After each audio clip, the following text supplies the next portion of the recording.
Nowadays, in the propagation of the Dhamma, we have a lot of facility nowadays. For example, now I give the Dhamma talk. It is recorded in a recorder. So when I go back, luckily for me, I have an assistant monk who can put this into the computer. Old folks like me, I don't know how to use computer. A younger monk, they know how to use the computer. They can edit the talk, and then make it much clearer, and can burn it into CD. Then after that, we can reproduce. So same with video also. And then some people, they like the talk very much. Some people, they take the trouble to transcribe it. They listen, and then put it down in writing. At 1 or 2 lay supporters like that, they like a certain talk, and they will put it into writing. And that's a lot of work. You have to listen and write down, listen, write down. And then other lay people, they help to translate it into Chinese. Because like me, I only know English. So they translate the Chinese and can be put into book. And then for Dhamma propagation, we need funds also to print books, to burn CDs, etc. So some of this, sometimes like in our monastery, we only have 2 monks. So we need the help of other lay people to do some of this work. Another way lay people can support Sangha is to provide transport. For example, transport to go on alms round, because sometimes like in our place, the town is not so near, and there in Perak, people are not used to giving food to monks. When I first came back from Thailand, 1987, I went to stay in the cave behind Simpang Polai. I went to Ipoh, look for a cave to stay. After some time, I found a dark cave in Simpang Polai, behind Simpang Polai. Then I went to the market on Armstrong. Everybody stared at me as though I was a monkey in a zoo. They don't know how to give food, So I walked around and nobody gave me food. Keep walking, also nobody gives you food. So I saw some stalls selling kueh, cakes. So I thought, if I walk past them also, they're not going to give me. Must make my skin a bit thick. So I went to stand in front of the stall. Stand in front of the stall also, the lady didn't know how to give me.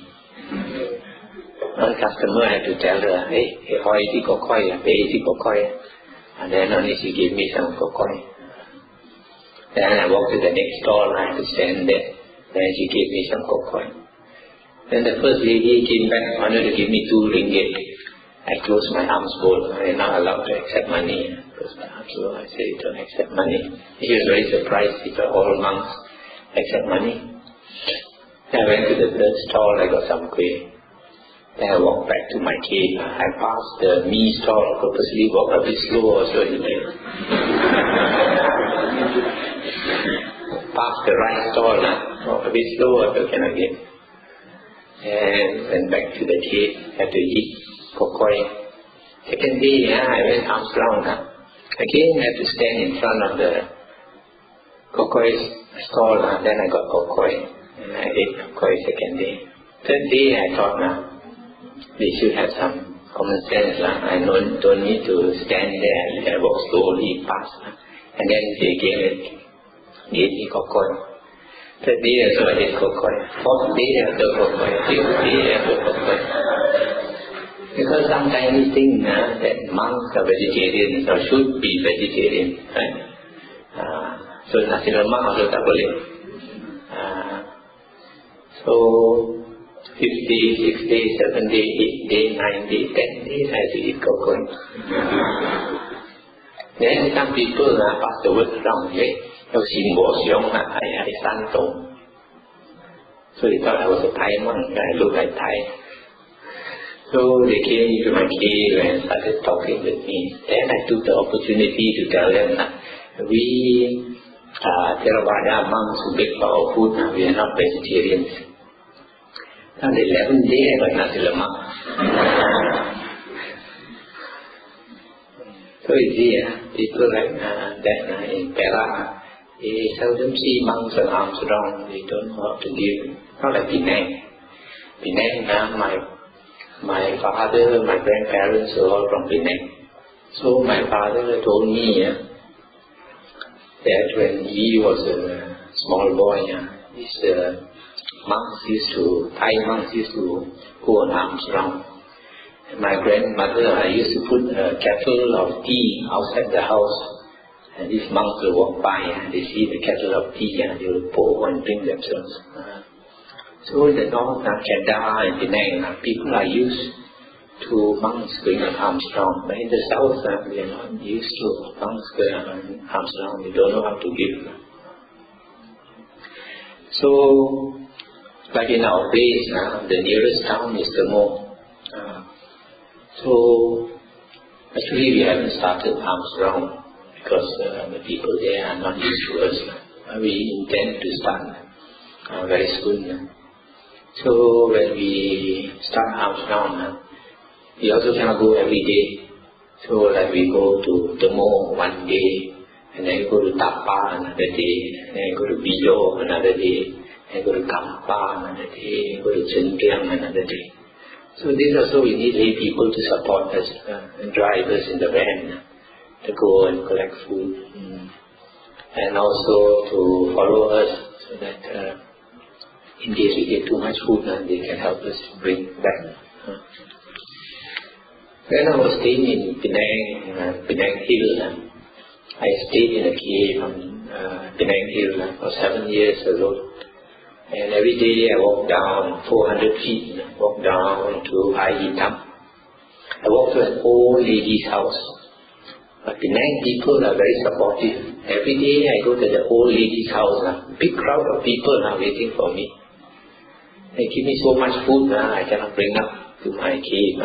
And one of the young men would take his motorcycle, he'd take the food and go up the hill and give me all the food to choose, and the balance he will take it down and distribute.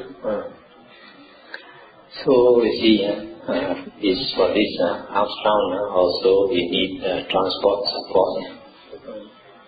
And then sometimes like the monk has to go for Dharma talks, also we need transport. And sometimes a monk has to go and see the doctor or a dentist. Also we need the people around who can provide instant transport. And in our new monastery, because we have a lot of building work, sometimes we have to do certain things ourselves. So we also have to go to the hardware shops to buy certain tools for work. Another thing quite important for monks, because monks we only eat in the morning. At the most we have 2 meals, breakfast and lunch. And at night we have nothing, right? So the Buddha allowed certain allowances. For example, honey, various forms of sugar, and then butter or cheese. In the Thai tradition is cheese and butter.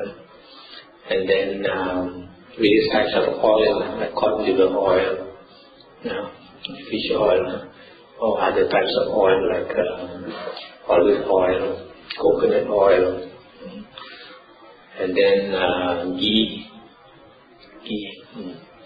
So these allowances are quite important to a monk. Besides this, you have others like in the Thai tradition, you have tea and coffee.